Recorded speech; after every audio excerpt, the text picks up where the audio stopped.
At ngayong araw pala mga G, magluluto pala tayo na nagte-trending na corn beef caldereta. Yan bali mga G, ngayon lang pala ako nakapagluto ng gantong putahe. Yan napakasarap din pala nito, kaya simulan na natin yan mga G. Bali naglagay na pala tayo mga G ng mantika sa kawali, tapos nagisa tayo ng bawang.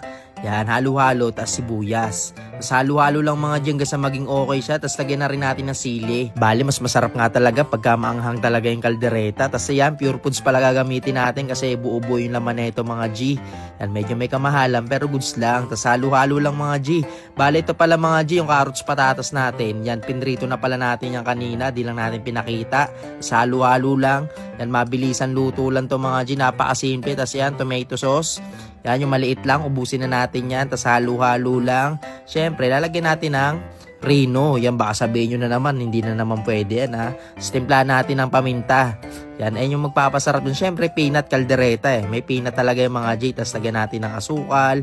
Yan, timplahan lang natin hanggang sa umakma yung lasa niya mga G. Tapos yan, itong huli natin lalagay mga G. Yan, cheese, yan, pampaganda, tsaka pampasarap yan mga G. Kaya alam nyo na mga G, pag di na nasasarapan yung jowa nyo, yan, lagyan nyo lang yung sarili nyo ng cheese. Tas iyan, napakasarap yan mga G. Tignan nyo naman yan, oh. So yan, lagay natin mga G sa kanin, yan, para matikman na natin. Syempre, alangan titigan lang natin yan. Ayun, tignan nyo naman, dinahandaan pa mga G. Tas yan, first bite. Ayun, napakasarap mga G. Medyo mainit-init lang pero napakasarap niyan. Mukhang araw-araw tayo magluluto ng ganito kasi napakasarap. Tsaka napakabilis lang gawin. Tapos yan, patikimin natin yan sa aero niyan. Parang robot mga G, no? Oh, tignan nyo naman yan, no? Mainit pero alam mo, masarap.